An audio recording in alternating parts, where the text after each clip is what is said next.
മഹാത്മാഗാന്ധി ഗ്രാമീണ തൊഴിലുറപ്പ് പദ്ധതിയിൽ കോൺക്രീറ്റ് ചെയ്ത് നവീകരിച്ച വട്ടംകുളം ഗ്രാമപഞ്ചായത്തിലെ ബാലൻ റോഡ് നാടിന് സമർപ്പിച്ചു.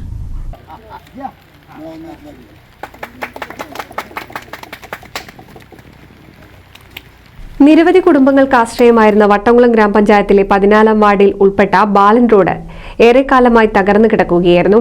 വാർഡ് മെമ്പർ എസ് സുകുമാരന്റെ ശ്രമഫലമായാണ് മഹാത്മാഗാന്ധി ഗ്രാമീണ തൊഴിലുറപ്പ് പദ്ധതിയിൽ കോൺക്രീറ്റ് ചെയ്ത് നവീകരിച്ചത്. റോഡിന്റെ ഉദ്ഘാടനം panchayat president M A Najeeb നിർവഹിച്ചു.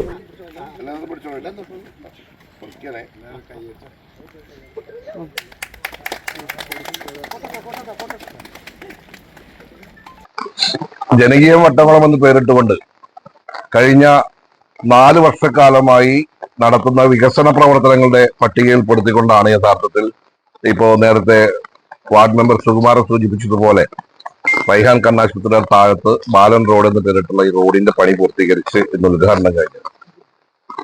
ഗ്രാമപഞ്ചായത്തിനെ സംബന്ധിച്ചിടത്തോളം കഴിഞ്ഞ 4 വർഷങ്ങളിൽ നടത്തിയിട്ടുള്ള വികസന പ്രവർത്തനങ്ങൾ 5-ാം വർഷത്തിലേക്ക് കടക്കുമ്പോൾ ഈ ഭരണസമിതിയുടെ അവസാന കാലഘട്ടം എന്നുള്ള രീതിയിൽ ഒട്ടേറെ വികസന പ്രവർത്തനങ്ങൾക്ക് നേതൃത്വം കൊടുക്കാനും തുടക്കമിടാനും സാധിച്ചിട്ടുണ്ട്. അതിന്റെ പൂർത്തീകരണത്തിന്റെ വേളയാണ് ഏകദേശം 3-4 മാസത്തിനകം വട്ടംകുളം ഗ്രാമപഞ്ചായത്തിന്റെ വികസന പ്രവർത്തനങ്ങൾ ഒട്ടേറെ പൂർത്തീകരിക്കാൻ നമുക്ക് ഇനിയും ബാക്കിയുണ്ട്. അതൊക്കെ നമ്മൾ യഥാർത്ഥത്തിൽ ഒരു 3-4 മാസത്തിൽ പൂർത്തീകരിക്കും. നേരത്തെ സൂചിപ്പിച്ചതുപോലെ അസാധ്യമായി എന്ന് പറഞ്ഞിട്ടുള്ള ഒരു പ്രവൃത്തിയായിരുന്നു ഇത്. കാരണം പ്രിയപ്പെട്ട ബാലേട്ടൻ മെമ്പറോട് ചോദിച്ചു, എന്റെ കാലശേഷം ഈ റോഡ് ഉണ്ടാവുമോ എന്ന് ചോദിച്ചത്.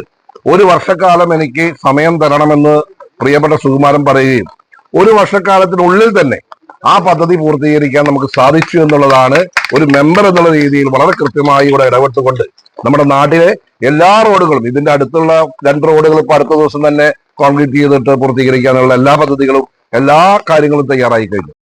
മെമ്പർ ഇ സുകുമാരൻ അധ്യക്ഷത വഹിച്ചു. വൈസ് പ്രസിഡന്റ് ഫസീല സജീബ്, വികസന standing committee chairman Hassainar Nellassery, Bineesh, Balan, NREG AE Shameer, coordinator Nikhil തുടങ്ങിയവർ സംസാരിച്ചു. NC വിനോസ്, എടപ്പാൾ.